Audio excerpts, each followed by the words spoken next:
नमस्ते दोस्तों, मेरा नाम अनंत है, मैं एक शराबी हूँ। हाय ईश्वर की अनंत असीम भाई। अनंत बाबू। हाँ, हाँ। हाय, हाय, सभी दोस्तों को नमस्कार। ईश्वर की असीम कृपा दोस्तों, आप भाइयों का साथ सहयोग है, अल्कोहलिक्स एनोनिमस का फेलोशिप, इस वजह से आज शराब का जहरीला पहला घूंट से दूर हूँ दोस्तों आज, और एक आनंदी जीवन जीने की कोशिश कर रहा हूँ। मैं हमेशा वो बोलता हूँ कि मेरा शराबी जीवन 14-15 साल का रहा, और इस शराबीपन में मैंने मेरा सब कुछ गवा दिया। जो सच्चाई है वही आपके सामने रखना चाहूंगा कि किस तरह से मैंने अपने जीवन की दशा की थी, और आज मुझे जो अल्कोहलिक्स एनोनिमस की जो दिशा मिल गई है, जो डायरेक्शन मिल रहा है, उसकी वजह से आज मैं जिंदा कैसे हूँ, ईश्वर की मेरे जैसे बेवड़े पर क्या कृपा हुई, ये मैं अपने अनुभव से आप भाइयों को बताना चाहूंगा। इसके पीछे मेरा किसी को इम्प्रेस करने का या किसी से शाबाशी लेने का ऐसा कोई भी उद्देश्य नहीं है। मैं एक बेवड़ा हूँ और मैं अपना सिर्फ एक्सपीरियंस शेयर कर रहा हूँ। इसके लिए अगर मुझसे कुछ गलती होती है तो प्लीज आप लोग मुझे छोटा भाई समझकर माफ कर दीजिए। दोस्तों, एक मिडिल क्लास फैमिली से आया हुआ बंदा, घर में सब कुछ ठीक ठाक था। पिताजी ड्यूटी जाते थे, घर में दो भाई थे और एक खुशहाल परिवार था। लेकिन जब हमारा नया घर बना 1992 में, तो मेरे पिताजी ने उस दिन पहली बार घर पे शराब पी के आए थे। तो हमने ऐसे कैजुअली ले लिया कि हर कोई शराब पीता है, तो पिताजी ने भी ली होगी। उनसे हमको कोई भी तकलीफ नहीं थी। तो ऐसे कुछ महीने, कुछ सालों तक चलता रहा। लेकिन जैसे जैसे पिताजी शराब की इस प्रवाह में बढ़ते जा रहे थे आगे, वैसा वैसा इसका जो साइड इफेक्ट है वो मेरे घर में दिखने लग गया। पी के आने के बाद में हमसे जो चिड़चिड़ाहट होती थी, हमको जो मारपीट करते थे, या फिर मेरे माँ को जो तकलीफ देते थे, ये सब आंखों से देख रहा था मैं। और मुझे तब मैंने सोच लिया था कि शराब बहुत ही बुरी चीज है, जिंदगी में शराब नहीं पीनी चाहिए। क्योंकि जो मैं लाइव एग्जांपल देख रहा था मेरे पापा का, कि घर में आने के बाद जो कि मतलब डिस्टरबेंसेस कर रहे थे वो, तो ये सब मैं देख रहा था। लेकिन इसके साथ में एक दोस्त भी, एक बात बताना चाहूंगा दोस्तों, कि मेरे पापा ने हम तीनों भाइयों को अच्छे से पढ़ाया लिखाया, हमको कहीं तो भी स्टेबल बनाने की कोशिश की। अब वो मध्य पास इस क्या बोलते हैं उसको, अल्कोहलिज्म डिसीज के वो पेशेंट थे या नहीं थे, ये तो मैं बोल नहीं सकता। लेकिन ये सब मैं बचपन से देखता आ रहा था, क्योंकि ये क्या बोलते परंपरागत, ट्रेडिशनली, मतलब मेरे दादाजी, बड़े पिताजी, चाचा, सब लोग इसी माहौल में चला हम मेरा बचपन। कहीं तो भी जब समझ आने लग गई, तो मैंने छोटा मोटा घर की हेल्प के लिए मैंने आइसपैड बेचना चालू किया, पेपर भी बांटे। तो ये सब बताने का उद्देश्य यही है कि मैं जिस दौर से गुजर रहा था, उस मेरे जो घर में जो वातावरण था, कि मुझे भी लग रहा था कि नहीं यार, अपन ने भी कुछ हेल्प करनी चाहिए। क्योंकि इस कंडीशन में मेरी माँ एकदम ही मेंटली डिसेबल हो गई थी, पागल जैसी वो, मतलब अकेली बड़बड़ करती रहती थी, उसका कहीं ध्यान नहीं लगता था। तो तो किसी को कुछ अपने मन की बातें बोल नहीं सकती थी। तो यही सिलसिला चलता रहा दोस्तों। उसके बाद में जब मैं बड़ा हो गया, पिताजी ने मुझे लोन लेके मेरे लिए मेडिकल स्टोर ओपन करवाया। सब कुछ अच्छा चल रहा था। लेकिन उसी समय मैं एंजॉयमेंट के लिए कॉलेज लाइफ में तो शराब लिया था, पहले पी चुका था। कहीं तो भी वो फिर से एक्सपेरिमेंट मुझ में जागरूक हुआ कि यार अभी मैं खुद पैसे कमाने लग गया हूँ, अभी एक आधी बार पीने में क्या हरकत है। डॉक्टरों के साथ बैठना, एमआर लोगों के साथ बैठना, बस ओकेजनली एक आधी बार बाय चांस, ये सिलसिला शुरू हुआ। लेकिन ये सिलसिला वहां तक ही सीमित नहीं रहा। जिससे बोलते हैं यहाँ के आने, यहाँ की कनिंग, बफलिंग, पावरफुल, प्रोग्रेसिव डिसीज। कुछ ऐसा ही मेरे साथ में होने लगा दोस्तों। जैसे जैसे मुझे पैसे मेरे पास आते गए, और मेरे सामने में जो एक क्लिनिक था, वो डॉक्टर भी अल्कोहलिक थे। उनका एक सोशल ड्रिंक का उनका ये था कि वो अपना क्लिनिक, जब पेशेंट खत्म हो जाएंगे तो जब उनको घर जाने का रहा तो वो टाइम पे वो अपना क्लिनिक में लेते थे। एक फिर बाद में सवेरे वगैरह उनका कोई रोल नहीं रहता था, तो उनके साथ में बैठना चालू हुआ। सब कुछ सही चल रहा था, लेकिन बियर से उनके साथ में भी मैंने शुरुआत की थी, फिर वाइन, विस्की, सब कुछ धीरे धीरे, जैसे हम सब भाइयों के साथ में होता है।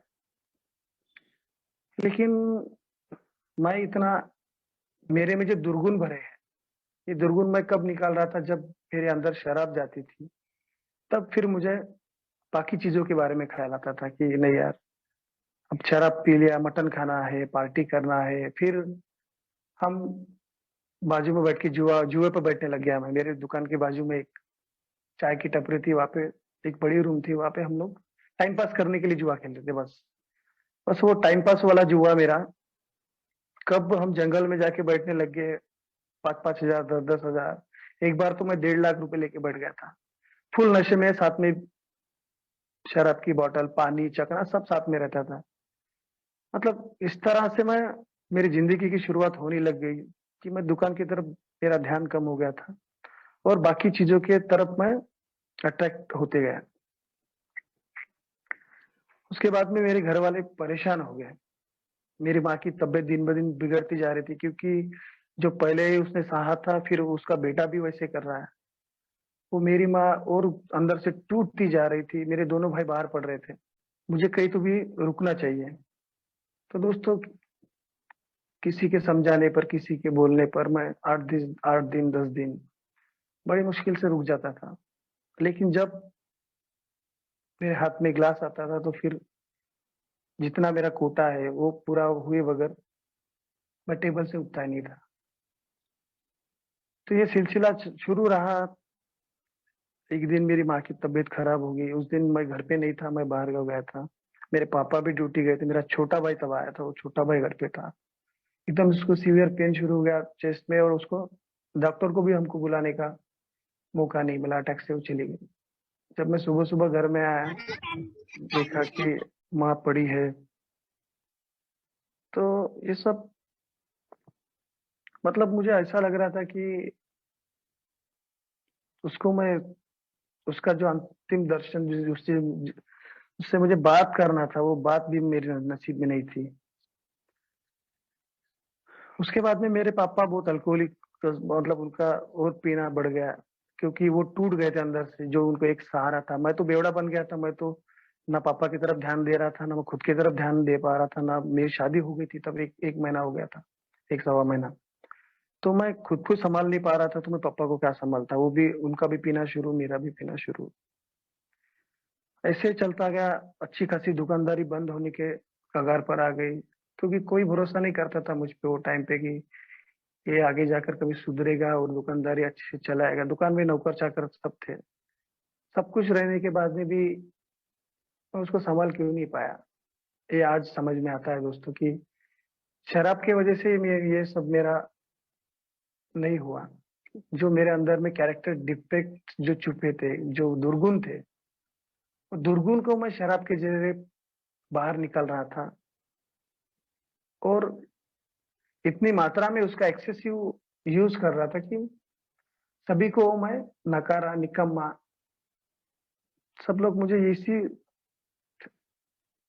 एंगल से देखने लगे कि ये बंदा आगे जाके कुछ नहीं कर सकता, ये तो पूरी गई हुई बिगड़ी हुई केस है। तो फिर मैंने घर वालों से मदद भी मांगी थी। घर वालों ने मुझे बहुत जगह पे, मेरी वाइफ ने ले गई थी दारू छोड़ने के लिए, बाबा के पास दरगाह पे ले गई थी। कुछ मेरे अपसेंटे में उसने कुछ दवाई भी मंगाई थी, कुछ बॉटल्स भी मंगाई थी। मुझे खुद उपवास करने को लगाया था, मैंने किया भी था। लेकिन मेरा एक्चुअल प्रॉब्लम क्या है, ये मुझे समझ में नहीं आ रहा था। मैं सब कुछ तो कर रहा हूँ, लेकिन मेरी शराब रुक क्यों नहीं रही। मैं डॉक्टर के पास भी गया,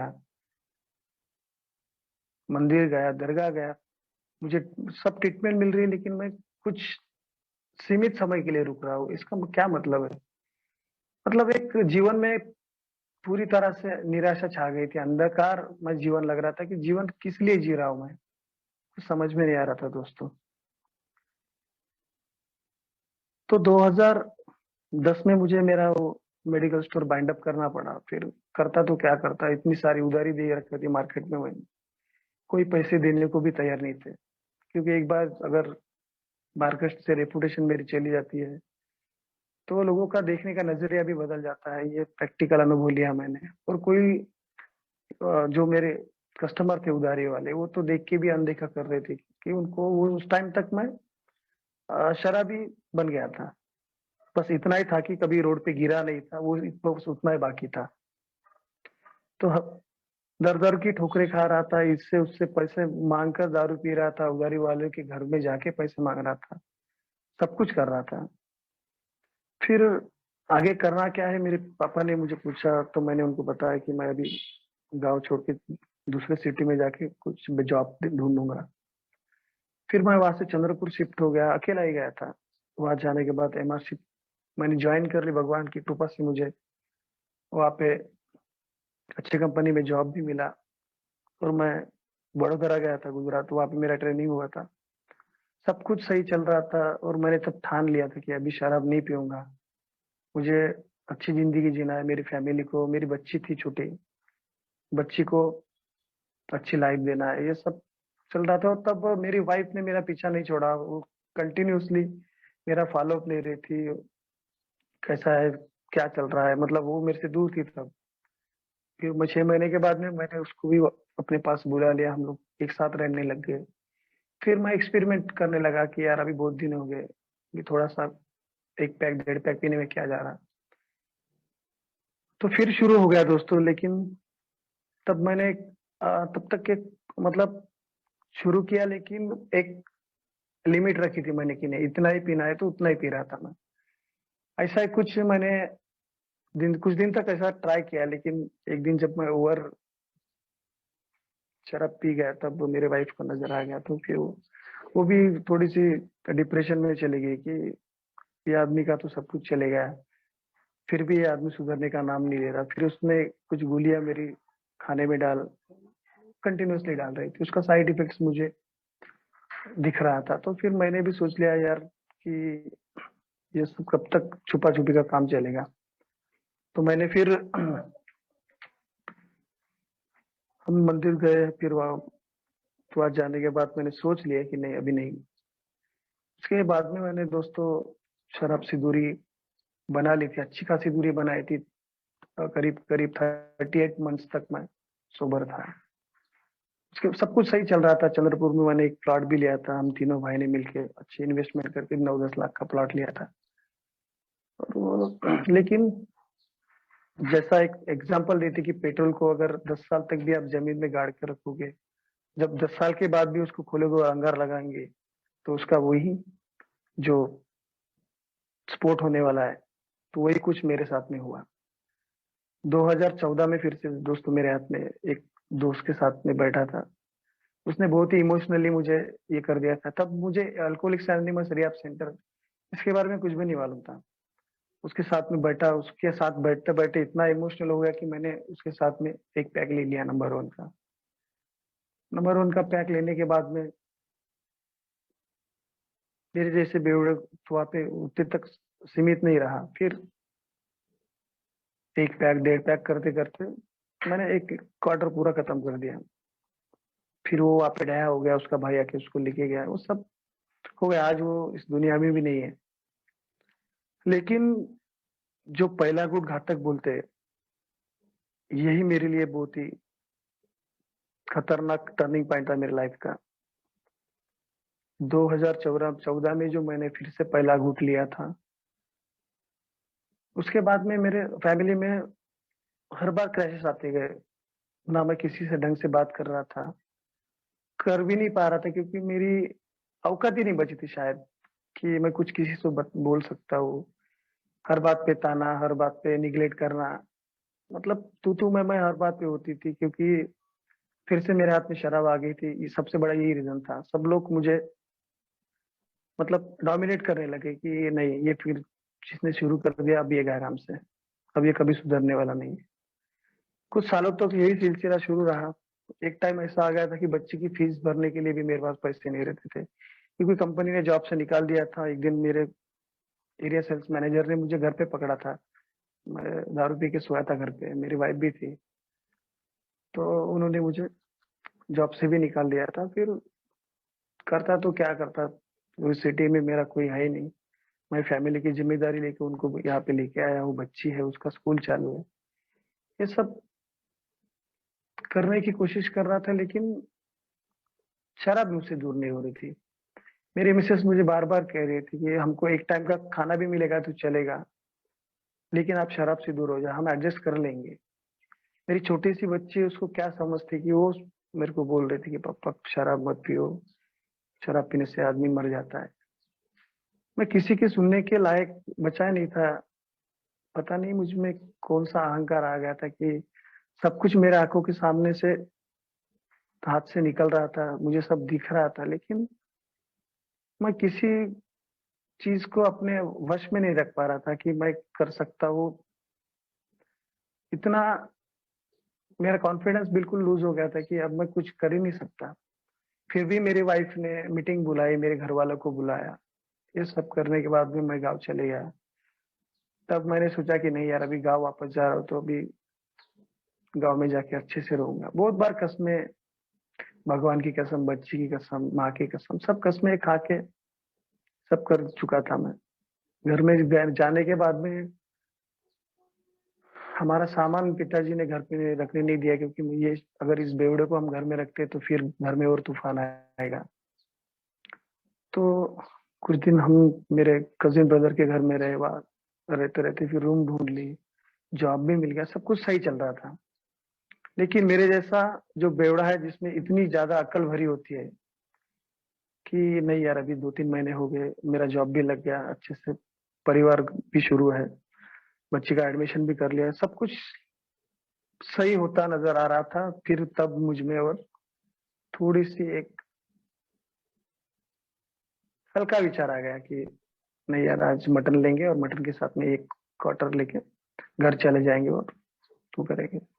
बस 2-3 महीने के बाद में फिर से मैंने एक्सपेरिमेंट किया, और फिर जैसे शेर के मुंह को जब खून लगता है तो शांत नहीं बैठता, इस तरह से मेरी हालत थी कि थोड़ी सी भी शराब पीने के बाद में मैं क्यों नहीं रुक सकता, मुझे समझ ही नहीं आ रहा था। मैं बहुत बार ट्राई कर चुका था मैं कि मुझे उसकी जैसी शराब पीना है, उसकी जैसी पीना है, एंजॉयमेंट के लिए पीना है, कभी कभार पीना है, घर में लाके रखना है, घर में पीना है। मैंने, मेरे वाइफ ने इतना तक मुझे परमिशन दी थी कि मैंने बम्पर घर में जाके रखा था, वो खुद मुझे पैक बना कर देती थी। लेकिन ये कब तक चला दोस्तों, कुछ दिनों तक बस। इसके बाद में मेरी जो दशा होनी थी, तो वही मैं हमेशा करते गया, क्योंकि जो मेरे कैरेक्टर डिफेक्ट्स थे, उसमें एक सबसे बड़ा था कि झूठ बोलना मेरा शुरू हुआ। छोटे छोटे बात पर झूठ बोल के पैसे मांगना। जॉब के लिए जा रहा, डब्बा लेके जा रहा था, लेकिन घर ड्यूटी तक नहीं जाता था, इधर उधर ही कलेश करता था, वो जुआ खेलने बैठ जाता था। ये सब मैं कर रहा था। उसके बाद में मेरा पारिवारिक जो जीवन था, तो वो करीब करीब खत्म ही होते आ गया था कि मेरी वाइफ भी कुछ सिलाई के पैसे, वो मशीन चलाती थी, तो कुछ 5-50 रुपए वो जमा करती थी घर में खुद का परिवार चलाने के लिए। और उसी में से मैं कुछ 5-50 रुपए में से 20-30-50 रुपए चोरी करके लेके जाता था, या झूठ बोल के बोलता था कि मुझे ये करना है, वो करना है। तो मुझे जब वो सब्जी लाने के लिए पैसे भी देती थी, वही पैसे से मैं दारू पी के सब्जी उधार ये लेके आता था। तो ये सब मेरे हाथ से सब मैं कर रहा था। मुझे मेरे जीवन की परिस्थितियां, मेरी अपनी खुद की बनाई हुई जो दशा थी, जो मेरी कंडीशन थी, मैं सब देख रहा था, लेकिन मुझे मार्ग नहीं मिल रहा था। मेरी वो जॉब भी चली गई, फिर मैं नकारा हो गया एकदम, वाइफ की नजर में भी गिर गया, घर वाला का सपोर्ट बिल्कुल बंद हो गया था। जबकि मैं अपने घर के पास में मैंने एक छोटी सी दो रूम ली थी। मुझसे वो घर का किराया भी नहीं दिया जा रहा था, लाइट बिल तो बहुत दूर की बात है, बच्ची की इवन उसके जो बस का किराया था स्कूल जाने का, उसका भी नहीं दे सक रहा था। इतनी खराब परिस्थिति मैंने खुद बना ली थी, एकदम विकट। मेरी वाइफ मुझे समझाते-समझाते बेचारी वो भी डिप्रेशन में चली गई, सेम लाइक माय मदर। मेरी माँ जैसी डिप्रेशन में चली गई थी, उस तरह वो भी उस दौर से गुज़र रही थी। उसको मैं समझा रहा था कल से छोड़ूँगा, वो बेचारी मुझ पे भरोसा भी करती थी। ठीक है, 50-100 रुपए देती थी, बस आज पी लेना, कल से नहीं पीना। उसका भी भरोसा मैंने इतने बार तोड़ा कि मतलब उससे मैं नज़रें मिला ही नहीं सकता। ये कंडीशन मैंने लाके रखी थी कि लेकिन सब कुछ हाथ से जाने के बाद भी मैं शराब को ना नहीं बोल सका। क्योंकि इतना गुलाम बन गया था मैं उस शराब का कि शराब के बगैर मेरा जीना क्या, जीने का ख्वाब भी नहीं देख सकता था मैं। इस तरह से मैंने अपनी कंडीशन बना ली थी। उसके बाद में जब उसको समझ में आ गया कि ये अभी ज़िंदगी में कभी भी सुधरने वाला नहीं है, तो दोस्तों उसके बाद पे महालक्ष्मी का प्रोग्राम रहता था, हर साल जाते थे हम लोग। मैं तो नहीं जाता था क्योंकि मेरा शराबी जीवन ऐसा था कि मुझे किसी के घर में जाके किसी त्योहार में शामिल होने के लिए बाय चांस किसी ने बुलाया तो भी मैं जा नहीं सकता था, क्योंकि हाथ पैर इतने थर-थर काँपते थे। सब बॉडी लैंग्वेज पूरी जवाब देना शुरू हो गया था। तो मैं नहीं जाता था। तो वो चली गई वहाँ पे, फिर वहाँ जाने के बाद मैंने उसको 2-3 दिन के बाद में फ़ोन किया, 4-5 दिन में। तो आज भी मुझे वो याद है सब उसकी बातें कि उसने बोला कि अभी वहाँ आने के लिए रखा है क्या? तो वो रोने लगी दोस्तों फ़ोन पे। फिर उसके पापा ने फ़ोन लिया। उन्होंने मुझे बताया कि जमाई बोले अभी आपको चांस बहुत सारे दे दिए हमने। अभी बोले मैं अपनी बेटी को भेजूँगा नहीं। तो वो दिन था 18 सितंबर 2018। तो उसके बाद में मेरी वाइफ़ गई तो दोस्तों मुझे कभी लगा भी नहीं कि वो वापस आएगी। बच्ची से मिलने की इच्छा होती थी, शराब पीने के बाद में, ऐसे नहीं। शराब पीने के बाद में मैं वाइफ़ की याद करता था। मैं इसके नंबर से, उसके नंबर से उनको कॉन्टैक्ट करने की कोशिश कर रहा था, लेकिन मुझे वो वहाँ से रिस्पॉन्स नहीं आता था। तो मैं अंदर से इतना टूटता गया कि अभी जो मेरा सगा भाई था, मेरे पापा थे, वो तो मुझे एक टाइम का डब्बा लाके मेरे दरवाजे में लटका देते थे कि बच्चा पी-पा के पड़ा रहता है तो कहीं मर ना जाए। लेकिन मैं पीने में इतना धुत रहता था कि खाना कब खाता, क्या करता, नहाता कब, कुछ मेरे को याद ही नहीं रहता था।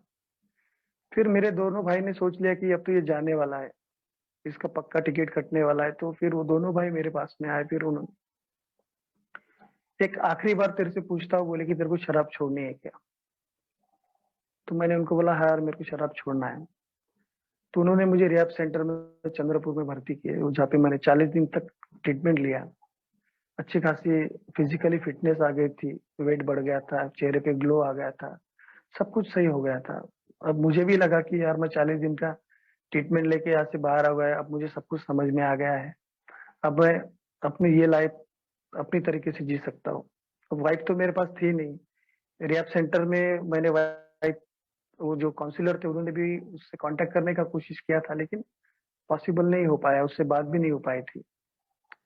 तो फिर उन्होंने बोला कि तू अपनी लाइफ जी, आगे का देखेंगे क्या है। तो फिर से मैंने जॉब शुरू किया दोस्तों, मेडिकल स्टोर में एज़ अ फार्मासिस्ट करके मेरी जॉब लग गई। फिर मुझे कुछ आशा की किरण नज़र आने लगी। तो अच्छा खासा 2-3 महीने तक चलता चलता गया। लेकिन मुझे जो मीटिंग में वहाँ पे बताया गया था रिहैब सेंटर में कि पर्सनल प्लेसेस से दूर रहो, जहाँ पर जाने के बाद मेरी मानसिकता खराब हो जाएगी, खराब होती है और मुझे शराब की क्रेविंग आती है, या फिर जिस दोस्तों के साथ अगर मैं बैठूँगा वहाँ पे अगर मुझे शराब का ग्लास मेरे हाथ में आता है, तो मुझे वहाँ बैठना नहीं चाहिए। लेकिन मेरे जैसा इगोइस्टिक पर्सनैलिटी का जो बेवड़ा था, वो अपनी लगाने की सोच रहा था, तो मैं वही दोस्तों में बैठता गया, उनसे बातचीत करता गया। फिर पुरानी बातें निकालना इसकी उसकी, तो उसमें से मुझ में कई तो भी चिड़ और खुन्नस, और इसी चक्कर में फिर से मेरे हाथ में ग्लास आ गया दोस्तों। फिर इस कदर और शराब पीने लग गया कि फिर ड्यूटी जाना बंद हो गया। फिर मालिक ने मुझे, जो मेरे दुकान के ओनर थे शॉप के, उन्होंने मुझे बुलाया, समझाया, 2 चांस उन्होंने भी दिए। लेकिन मेरे जैसा जो बेवड़ा था, जो पर्सनैलिटी डिफेक्टेड बेवड़ा था, मैं किसी के सुनने के लायक नहीं था। तो उन्होंने मुझे फिर समझा के थक गए थे वो। फिर उन्होंने मुझे बोले कि तो अपना आके हिसाब कर ले। वो दिन नौकरी भी चली गई। मैं तब तक के वही रूम में रहता था, जिस रूम का मैंने 35-40 हजार रुपये भाड़ा मुझे देना था। एक दिन घर मालक ने भी बोल दिया कि भाई तेरे पास शराब पीने के लिए पैसे धूत होके आता है, पड़ा रहता है, तू किराया भी नहीं दे रहा, रूम खाली कर ले। मेरे पास तो कोई ऑप्शन नहीं था। मैंने रूम खाली कर दिया। कुछ मेरे को जो सामान लगता हो, कुछ सामान मैंने साथ में ले लिया। तो मेरे पापा और मेरे भाई ने बोला कि तू यहाँ पे रह सकता है अगर तू शराब नहीं पीता होगा तो। कुछ दिन तक नाटक किया मैंने दोस्तों, शराब से दूर रहने का, वहां रहा मैं। लेकिन उसके बाद में फिर नहीं जमा मुझे। फिर वो शराब, फिर वही सिलसिला। तो घर वाले ने बोले कि अब तू घर तो नहीं, तू ये गांव छोड़ के चले जा। तूने बोले हमको किसी को मुंह दिखाने के लायक नहीं रखा है अभी। तेरे को समझा समझा के थक गए हैं अभी। तू अपना जीवन खुद ही संभाल, या मर जा या कुछ भी कर। ये मेरे पापा के वर्ड्स थे लास्ट टाइम मेरे लिए। तो मैंने भी ठान लिया कि ठीक है, तुम लोग नहीं पालोगे तो क्या हो गया, दुनिया इतनी बड़ी है। मेरे पास इतना एक्सपीरियंस है, मैं फार्मासिस्ट हूँ, कहीं भी मुझे जॉब मिल सकता है। यही अहंकार में भाई मैं तो वहां से निकला। तब मेरे भाई ने मुझे, छोटे वाले भाई जो नागपुर में रहता है, उसने मुझे अच्छा सपोर्ट किया कि उसने मुझे एक रूम के लिए पैसे भेजे। चंद्रपुर में मैंने फिर से वापस आके रूम लिया, जॉब ढूंढा, वहां पे मेज भी लगा दी, सब कुछ किया उसने मेरे लिए। लेकिन फिर से वही, एक महीना काम फिर दारू, एक महीना काम फिर दारू, फिर वो भी काम छूट गया। ऐसे करते करते मतलब मेरा खाना भी बंद हो गया। वो टाइम पे मेरा डब्बा बंद हो गया क्योंकि मेरे पास पैसे नहीं रहते थे उनको देने के लिए। जॉब छूट गई थी। फिर एक पांटेले पे जाके मैं एक खर्रा घुटने लग गया। हमारे यहाँ पे जो खर्रा बोलते हैं, 30 रुपए का, 20 रुपए का। वहाँ पे पानी भरना और खर्रे घुटना वहाँ पे। तो 100 रुपये रोज के देता था मेरे को, क्योंकि एज अ फार्मासिस्ट मुझे कोई भी काम देने को तैयार नहीं था। कि मेरा सब कैरेक्टर उनके सामने आ गया था कि ये बंदा बस शराब के लिए कुछ अपना जुगाड़ करने के लिए ड्यूटी करता है, बाकी और कुछ नहीं। तो पांठेले पे काम करना, 6 किलोमीटर आना जाना मेरा पैदल रहता था, कभी लिफ्ट से जाता था। ये सब शुरू हुआ। लेकिन मैं जिंदगी में मुझे करना क्या है, मेरे सामने कोई गोल नहीं था कि मुझे क्या करना है क्या नहीं। क्या बस जिंदगी कट रही थी क्योंकि मैं जिंदा था। भगवान जब उठा लेगा तो लेगा, बस यही मन में विचार थे। क्योंकि साथ में तो कोई था नहीं, ना घर के लोग थे ना फैमिली थी। तो मैंने ये करते करते सब थक गया था। फिर ये वनी शहर में आ गया। वनी शहर में भी आया तो खेत में, जिससे मैंने पहले भी बताया कि एक एक्सीडेंट था कि मैं इस शहर में आया। फिर यहाँ आने के बाद में मुझे जॉब मिला। पहले यहाँ पे तो मैं 2-3 बार भर्ती हो गया रिहाब में। और यहाँ आने के बाद में जो एक सर थे, जिनका नाम पासभाई है, उनके साथ में मैं उनके रिहाब में काम करता था। उन्होंने मुझे बहुत अच्छे से संभाला, एक सहारा दिया, एक मेंटल स्टेबिलिटी दी। उसके बाद में फिर मैंने वही रिहाब के पीछे में एक तालाब का काम शुरू हुआ। फिर मैंने वहाँ पे सिक्योरिटी का जॉब मैंने ढूंढ लिया। तो इस तरह से मेरा शराबीपन था। तो धीरे धीरे मैं शराब से दूर हो तो रहा था, लेकिन मैं रुक नहीं रहा था। तो मुझे अल्कोहलिक्स एनोनिमस के बारे में सर बताते थे कि वहाँ ऐसी मीटिंग होती है अनंता, वहाँ जाना चाहिए। मैं बोला सर ये मीटिंग मीटिंग कुछ नहीं होती, बस अपने दिल पे है, दिल में ठान लिए तो नहीं पीना तो नहीं पीना। एक इगोस्टिक पर्सनैलिटी जिसको मैं बोलना चाहूंगा मेरे बारे में, कि मुझे मीटिंग के बारे में कभी भी लगा नहीं कि मुझे मीटिंग तक हाल तक जाना चाहिए। और तब मीटिंग, फिजिकल मीटिंग शुरू थी, लेकिन मैं कभी भी नहीं गया मीटिंग में। क्योंकि वहां से 8-10 किलोमीटर का डिस्टेंस होगा। तो सर ने मुझे 2-3 बार फोर्स भी किया था कि चल मीटिंग जाएंगे, ऐसा वहां पे क्या रहता है, तू देख अनंता, सोच और सुन। कभी भी नहीं गया। बस एक विल पावर था कि कॉन्फिडेंस आ गया, बस यही चलता। लेकिन तभी उसी वक्त ईश्वर की कृपा हुई कि अल्कोहलिक्स एनोनिमस का जो एक मेरा दोस्त था, जिसने ज्वाइन करके कुछ ही महीने हो गए थे, और तब लॉकडाउन लग गया था। तो मेरे पास में अनंता बोले ऐसा ऐसा ऑनलाइन मीटिंग होता है। तो मैं बोला यार ठीक है, ऑनलाइन है तो शुरू कर। तो ऑनलाइन मीटिंग मैंने पहले दिन उसके मोबाइल से जब सुना मैंने, तो मतलब एकदम मेरा आईना मुझे उसमें नज़र आ रहा था, जो भाई शेयरिंग कर रहे थे कि वो यार डिट्टो 99% मेरी स्टोरी बता रहे थे कि एकदम आँखों में आँसू आ गए कि मेरे जैसा ये कैसे बोल रहा है। तो इसी तरह से वो मीटिंग वो दोस्त के मोबाइल से करता गया। फिर इतनी मेरी इच्छा मीटिंग के प्रति बढ़ गई कि फिर मुझे कुछ सूझ नहीं रहा था कि बस अभी मुझे मीटिंग करना है, मीटिंग से जुड़ा रहना है। फिर मैं क्वेश्चनिंग करते गया, शेयरिंग करते गया। फिर वहीं पे फेलोशिप के जो मेंबर थे वो मेरे तालाब तक आए, क्योंकि अनंता कौन है। फिर उन्होंने मुझसे सब जानकारी ली, फिर बोले सब तेरा भी सही होगा अनंता। उन्होंने एक मुझे आधार दिया। तो फिर उनसे मैं दिन भर बातचीत करते रहता था, मीटिंग के समय मीटिंग, और ये सब करते गया दोस्तों।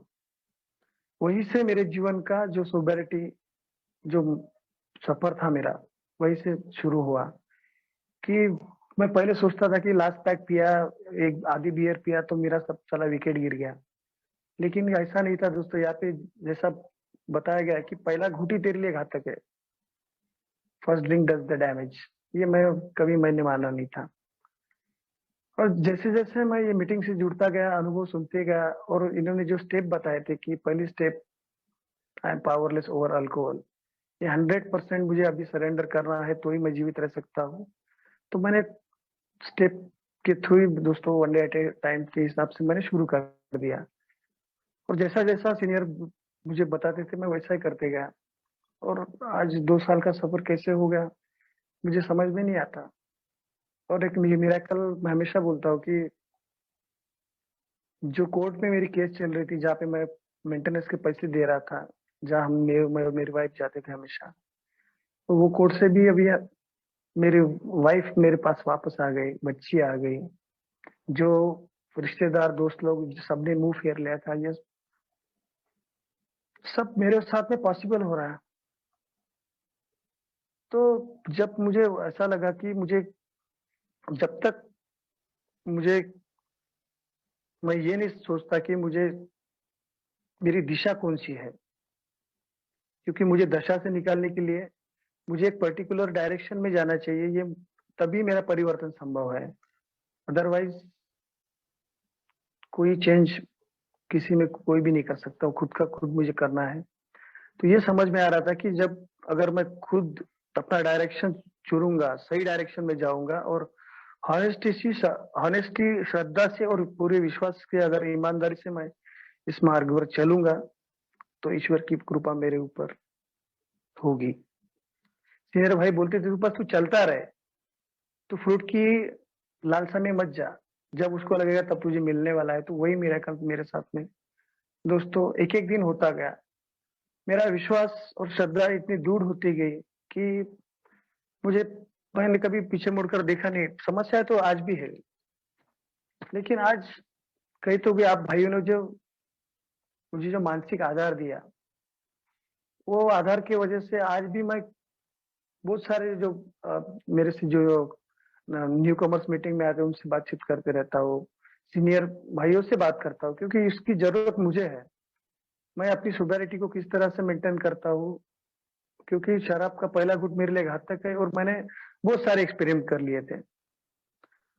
बस मुझे एक ही बात समझ में आ गई कि once an alcoholic always an alcoholic. मैं एक बार का बेवड़ा बन गया हूँ, तो मेरे आखिरी सांस तक मैं बेवड़ा ही रहने वाला हूँ, इसमें कोई भी शंका नहीं है। ये सोचकर मैंने अपना सफर जारी रखा। और सबसे दुनिया में बोलते हैं दोस्तों कि सबसे बड़ा रोग क्या कहेंगे लोग, ये सब मैं ए में आने के बाद करने लग गया था कि वो वैसा बोल रहा, वो वैसा बोल रहा, इसकी उसकी चुगली करना, गॉसिपिंग करना, ये सब मुझे लगता था। पहले पहले में मैं जब सोबरिटी की मेरी 6 महीने 1 साल पूरा कर लिया, तो मुझे बहुत ग्रैंडिसिटी महसूस हो रही थी कि मैं बहुत बड़ा हो रहा हूँ, मुझे सब समझ में आ रहा।